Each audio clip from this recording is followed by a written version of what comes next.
and saying what they don't want white people to hear another white person saying.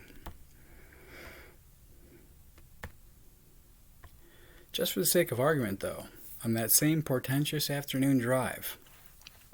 I did suggest to the windshield, in counteraction to the more bigoted generalization of my point onto the rearview mirror, that maybe this pervasive hostility is only their character of this region, specifically, where they've really burrowed deep. And so their adversarial behavior, perhaps, is merely what they've observed in this area from white people, the percentage of which Caucasian majority increases the farther west out of Chicago that one travels. And these are the western suburbs. But so that now they do the same in this area where their percentage as proportion of the local populace spikes, especially Aurora. Outside the expensive price range of the city and its high-end suburbs to live in, but close enough to Chicago to drive to work or to perform factory or service sector work within one of its many large prosperous suburbs. And so, by maintaining an impolite hostility, they're laying claim to their local territory and declaring rivalry within place. Rejecting, of course, not the crassness of the quote-unquote white culture, which they stereotype then and overgeneralize and racialize against, but into which they also entered, but not because they were invited, but rejecting only their own compliance unto any decent civil notion that was once implicit to it. This people in place, America, and how money treats non-money, thusly despising the local rival thusly despising this local rival white unanimously. As, in America, at least, all whites are one whiteness, or so I imagine, through the eyes of non-whites, just as all blacks are one blackness unto non-blacks, and as Asiatic is one Oriental unto non-Asians, and Hispanic, likewise one Hispanic. Middle or Near Easterners are mostly just Muslim, and people from both India and Pakistan here are merely Hindu. And in the simplest sense, said digress is not disparaging, but anthropologic, for this is how things are. Like the attitude of the daily tear-out novelty calendar on the desk, received from someone at Christmas, with 365 comedic, newspaper, cartoon-esque, facetious ways to start the upcoming 365 days, unto the mundane realities of life's impolite little truths. And for this intent and purpose, according to this wide-spectrum American racial paradigm, something like common dialect, and the descriptive most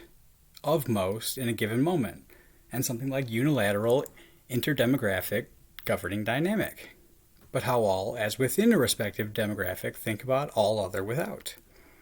Insomuch that America is the canvas where all chief color component collides, onto view like the million hue collage, whereupon, out of a vast multitude of unique microshade chromatic, Roy G. Biv suffices for each and all. Unto the more crucial consequence, though, wherefore such digress is not excess, insomuch that in America, all the different micro-these fall under one macro-these,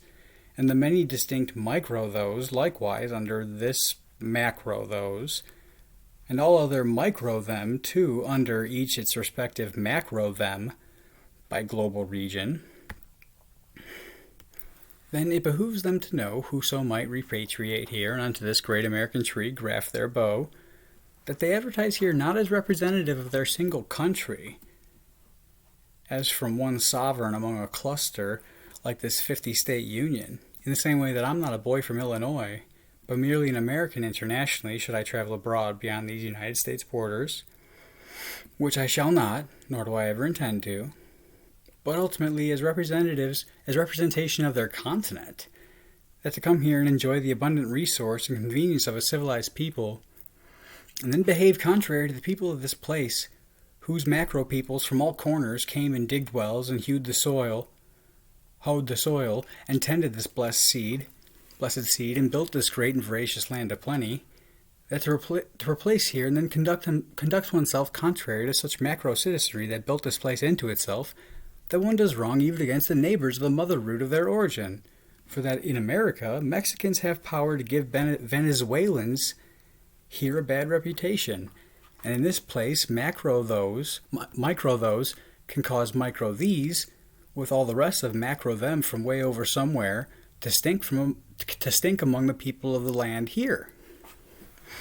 But so that in which case, if that so to establish turf, they do presume an aggressive disetiquette,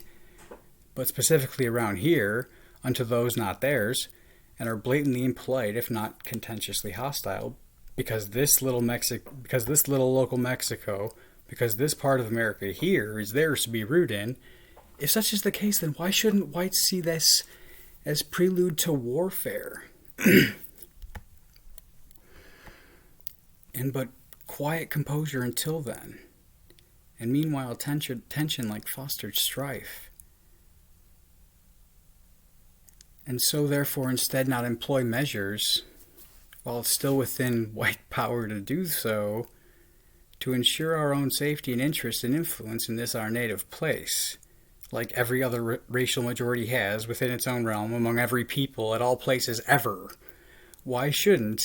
wouldn't white Americans then endorse their own defense and support a southern border wall, upon which plan office was won for a man when he ran? Also on that heated afternoon cruise, in juxtaposition to the chronicled contest between whites and blacks, which is and has been so constant to the American narrative, which struggle, who could possibly deny, resounds unto modern sentiment as exorbitantly and unmistakably one-sided in vague terms of victim and aggressor, with white victimization probably, I think I can safely assume, without inciting too much controversy, being not the more prevalent of the two between the principal diagraphic dyad. I postulate how that it's possible that their enmity, which I perceive against me personally, but which gringo resentment and anti-white sentiment I've observed too still among those who have conducted themselves amicably, even friendly towards me individually, how that it may be merely the backlash of history, an Hispanic dudgeon for whites predicated on behalf of the Native Americans of their ancestry, tribes and peoples brought by bloodshed to the brink of extinction and decimated unanimously throughout the breadth of this American history, since first their interaction with Imperial Europa. But then it's like, forget the fact that the first thing that each of them do around here, upon procuring a 40-hour position, and once they have the down payment in hand, is go and finance a luxury model of a luxury brand of vehicle in a luxury package. Unless, of course, as I also think plausible, like crafty consumers, they're just keen on police auctions, paying pennies on the dollar for seized property. And as so many are mechanics, but as every one of them has at least a cousin who is, but for as much that, like as have been also these American states unto which so many emigrate, virtually whole Latin America is and has been for centuries completely. I shall begin.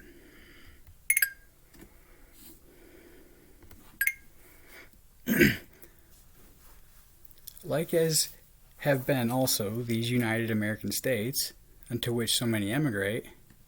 virtually whole Latin America is and has been now for centuries completely comprised of countries counted among Christendom, and insomuch that so many of them assumably associate themselves as included among this same said Christendom, or so one might reasonably infer, and as suggested at least by the Christian iconography Pierce painted permanently onto the person of seemingly such high percentage of their male populace in America, or in America their male populace here. And so in that they themselves weren't the direct recipients of, or first-hand witness to the brutal process of Christianization, which brutality has brutalized at some point along all peoples in all places everywhere in the world, in repercussion process, complementary like byproduct, to Messiah's prophecy, which promised that his gospel shall be preached among every people and nation upon the face of the whole earth. but were instead the spiritual beneficiaries of their ancestors' Christianization, however brutal it might have been, and so ought more faithfully and in better faith to conceptualize their ancestors' brutalization as similar to collateral damage, but unto their modern betterment, and something like the price paid by Christ himself. That finally, and in consideration of all this, it's like, excuse me, but these fucking heathens, you'd still be doing rain dances out here if Europe had stayed put, waging rugby warfare and eating the human remains of the losing squad at Bloodsport. But which losing team first, upon losing, you'd still be subsequently offering in human sacrifice unto a false theology, instead that the defeated be killed with the blunt death of battle and in the name and unto the holier virtue of God and dollar. Which all, of course, was nonsense. But wrath will set its house on fire, if only for that its smoke should sting the eyes of its adversary. And thusly I fumed and consumed aloud while driving that day, and in so doing thusly set myself in fuego, that by my own breath I lit me ablaze. Even so, though, please, and feel free, if in honor and in reverence for an indigenous ancestry, one disdains this wasteful and destructive, depleting, polluting, careless, and obtuse Americana and its retrograde anthropology, for want of better wordage, exhaustive synonym toward more precise application, which should also yet convey less culture than the fading glory of a once fabled antiquity, but so to more aptly capture eternal Rome in decline. Even so, by all means, more power to you, and more sympathetic I could not be. But don't then embrace the most ostentatious indulgences of that frivolous society that you detest, and by a practiced and deliberate discivility so become the scumbags that oppressed yours once upon a time ago, and so invalidate your own only viable complaint. It makes your hatred seem hypocritical, simply self-serving and opportunistic. But of course, hombres, like hot peppers in the heat, are just hateful, as everybody is just hateful, and all men especially, and need none and not to, at all, yet will, upon any reason or slight provocation, justify their hate and scheme palate toward the appetite of vengeful blood. And how casually toward even close kinship and lifelong confidant, how then against another kind and type. I doubt, too, that it would make much difference to them if they knew that I share some of that same native blood in me. Omaha tribe, I think. Maybe. But so, though, and by transitive, share, too, a small bit of their basis toward the aforepondered begrudge. As a matter of fact, my mother, by ratio of her blood component, would have technically qualified for special considerations, by blood percentage, just above the minimum threshold, had she disclosed the indigenous fraction of her demographic on college applications. But, sight trumps sanguine, and seeing is believing, and I look as white as I write. At any rate, this, and similar bullshit the like, is what I'm still fathoming as I make my way, and on my special holiday,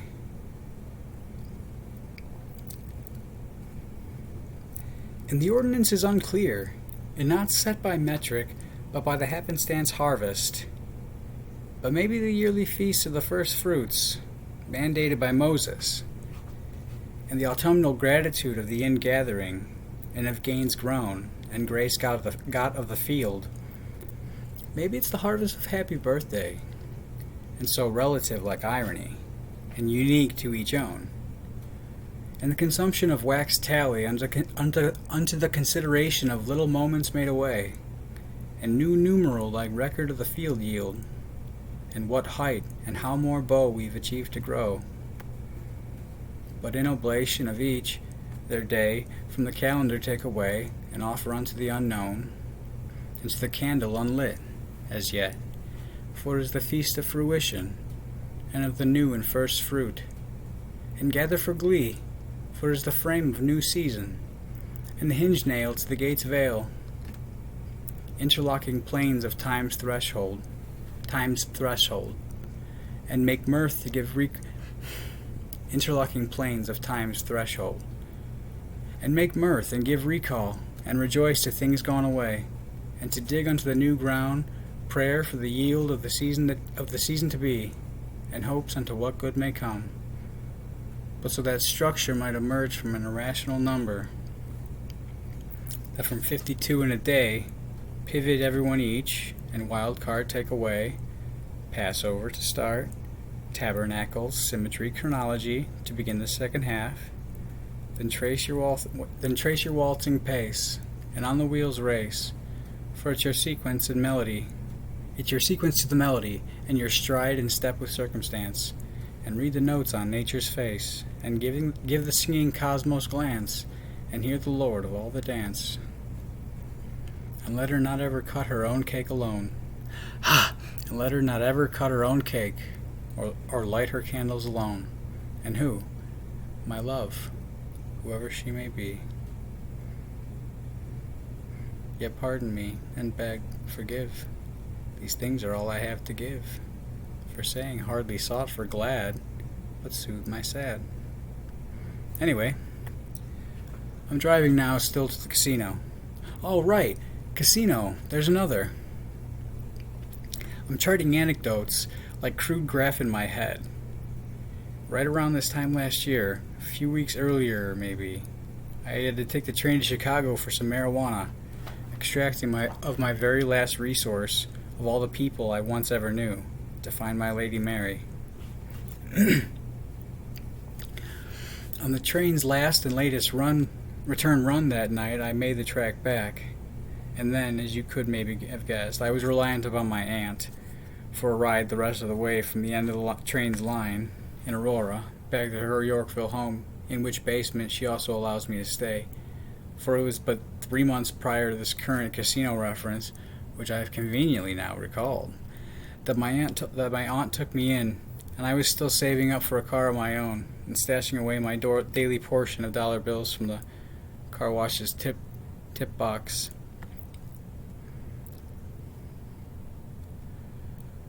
Saving up still my daily car wash tips. I had arranged with my aunt to pick me up from the train station sometime like 2:30 in the morning, which of course would be horribly rude and imposing, except that she stays up routinely unto the early morning regardless, and so hardly seemed to mind. I misread the Metro schedule, though, that the last run that night was an express line, arriving me early at the Aurora station, somewhere 1:30. And so, though, with the casino from the Aurora station being only a few short blocks away, and with $100 still in my pocket, which I had thought that I'd have spent on Mary, and with plenty of time to waste, I made my way towards roulette play. So right there, it was my fault. But then, on top of that, I had also never before arrived at the casino on foot, nor thusly carrying my book bag upon my back.